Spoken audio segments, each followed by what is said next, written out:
So, welcome naman po sa pinakabagong episode ng pinakabagong tanungan ng mga walang magawa sa buhay at ang mga tamad mag-research. Ang pilit ginagaya pero hindi magaya-gaya kasi gaya-gaya sila. Gumagaya lang din kami, no? Pero the best pa rin ito. Ito pa rin na nag-iisa, ang tanungan ng bayan. Kung may tanong ka, itanong mo kay Melcelo. At ito na po, sasagutin na po natin ang mga katanungan ninyo habang may dadaan na jeep na mausok na mausok. Akaloka naman bahong-baho dito. Nauubo ako dito mga kaibigan, no? Pinapahama ko talaga yung sarili ko dito. So sasagutin na po natin ang mga katanungan ninyo na pinadala nyo na pa sa akin noong nakaraang buwan. Ngayon, sasagutin ko na. Diba? Lahat ito. Pero ang unang tanong, sinong pipiliin ko? Mahal ko o mahal ako? Piliin mo pareho, malandi ka eh, diba? Gusto mo yan eh. Hiya ka pa. Bakit may mga taong lumalandi pa sa iba kahit meron na silang GFBF? Kasi pabebe sila. Gusto nila. Marami silang jowa. Siguro nakakagwapo, nakakaganda pag maraming jowa, diba? Wala naman tayo magagawa dyan eh. Pag marami kang jowa, gwapo at maganda ka na nun. As Melcelo, bakit pag maganda, libre sa jeep? Pag pangit, hindi. Asan hustisya? Hindi ka nalilibre sa jeep? Nakawawa ka naman, di ba? Magbayad ka na lang kasi. Pero maraming reklamo, no? Bakit ang bitter ni Melcelo sa Forever? Inaano kaya siya nun? Wala lang. Naniniwala ako na hindi talaga nag-e-exist ang salitang forever, no? Pinapanood nyo nga Forevermore, tapos na. Tapos aasa ka naman sa pangako sa'yo. Papapako lang yan, no? Si Melcelo po ba ay kabilang sa mga loyal na lalaki? Hindi ako loyal, no? Ang loyal, nakikita yan. Hindi yan pinangangalandakan, no? Loyal-loyalan. Loyal-loyalan.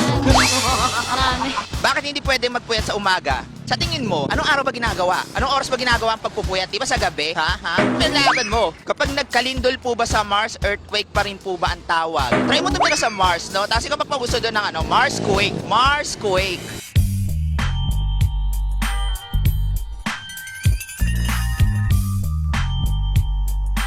Marsquake. Kasi tanong niya, di ba? Pag nagkalindol ba daw sa Mars, earthquake pa rin daw ba ang tawag? Ano sagot mo? Marsquake? Okay, Marsquake. Pwede bang ilagay sa lunchbox ang dinner? Pwede mo naman ilagay ang kahit anong pagkain sa lunchbox. Depende na lang sa'yo yan kung anong oras mo siya kakainin, di ba? So, pag kinain mo ng dinner yun, hindi na siya lunchbox. Dapat dinner box na tawag doon, okay? Wala kayong matututunan talaga sa sinasabi ko sa inyo. Simple lang naman yung tanong ko. Kapag ba ang babae na nagsabing ayaw na niya sa isang lalaki, wala na bang nananatiling pag-asa kahit nagkaroon kayo ng mahabang pagsasama, pero magkaka-boyfriend na siya noon? Naguluhan ako sa tanong. Mahal ka pa rin naman ng babae. Nga lang, masakit lang sa part niya yung nangyari sa inyo dahil lang kung bakit nag-break kayo. May natitira pa rin naman pagmamahal. May natitira pa rin naman pag-asa dyan sa puso niya. Umaasa ka pa rin magiging kayo nun, huwag ka nang umasa. Sasaktan ka lang. Alam mo yan. Tagline ko yan. Bakit mas gusto ng magagandang babae ang mga pangit na lalaki? Pag gwapo ka kung babaero ka, nakakawala ng gwapo yun. Pero kung pangit ka, pero mabait ka, pangit ka pa rin. Wala na tayo magagawa doon. Parang okay ka, magpagwapo ka. Baka mo ipaglaban yung mga pinaglalaban mo, okay? Anong reaction mo sa pagdating ni Maria Ozawa? Eh di wow. Dumating siya, di ba? Nagbunyi na naman yung mga malilibog na lalaki dyan. Kala nyo naman, makakaisa kayo kay Maria Ozawa. No, nyo. Pag ba ang laway, nilagay sa rep, mapapanis? Ano naisipan mo at gusto mo ilagay yung laway mo sa rep, ha? Ewan ko sa'yo, di ba? Bahala ka sa buhay mo. Bakit po ang init ng panahon? Malamang summer. Ano bang ine-expect mo? Mag-snow. Ha? Bakit pag gwapo viral sa internet? Pag pangit meme lang. Sakit mo naman magsalita, oy. So pag ako meme lang, ganon. Hindi ako magba-viral sa internet, ganon. Huwag ka na magtatanong ulit sa akin. Bakit kung sino pa pangit, sila pa babaero? Ewan ko kung saan nga kumukuha ng kapal ng mukha yung mga pangit na yan at nagiging babaero pa sila eh. Ewan ko sa inyo. Anong pinagkaiba ng loyal sa faithful bukod sa spelling? Kasama ba sila ng forever? Ang loyal, hindi pinangangalandakan. Nagkakaiba lang yan. Sa mga taong sasabi na loyal sila sa faithful. Inuugali po yun, hindi po pinangangalandakan sa publiko, no? Loyal-loyalan. Marami. Ayoko na magsalita. Tinitigyawat ba ang mga babae sa mani? Hoy, masyadong SPG. Hindi ko kinakaya yung mga tanong mo, no? Ikaw, hoy, nagkakatagyawat ba yung babae sa mani?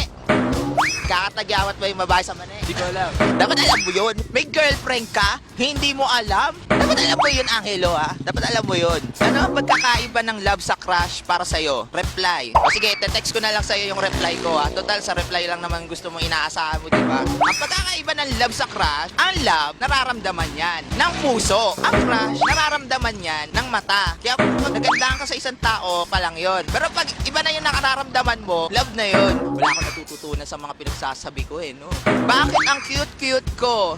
Alam mo, yung salitang cute na yan, ginagamit lang sa mga aso. Ano, cute ka pa rin? Ha? Cute ka pa rin?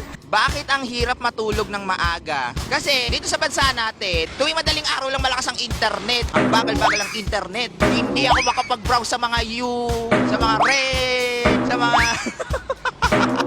Ano ang pinagkaiba ng kilig sa pag-ihi at ng kilig sa pag-ibig? Ang kilig sa pag-ihi, na ilalabas mo. Ang kilig sa pag-ibig, hindi mo pwede ipakita sa crush mo. Okay? Okay. Bakit mahirap maging pangit? Ewan ko, bakit mo pinagdadaanan yan, di ba? Dapat tapos ka na sa stage na yan. Dapat yung mga ganyang stage ng buhay, pinagdadaanan mo lang yan. Ewan ko, bakit tumambay ka pa? Kawawa ka naman. Diyos ko. So maraming salamat po sa mga nagpadala po ng mga katanungan nila. Kung meron po kayong mga tanong, antay lang po kayo, no? Kasi medyo busy po ang lolo nyo. At pwede rin po kayo magpadala ninyo mga tanong. Mag-post naman po sa aking wall. Padala naman po yan sa facebook.com/ako po si Melcelo. Sa Twitter, sa Instagram, at kung saan pang lupalok ng Pilipinas, no? So ako nga po si Melcelo at maraming salamat po. Hanggang sa susunod na episode ng pinakabagong tanungan ng mga walang magawa sa buhay ng mga tamad mag-research. Nakatatanungan may kasagutan. Kung may tanong ka, itanong mo kay Melcelo.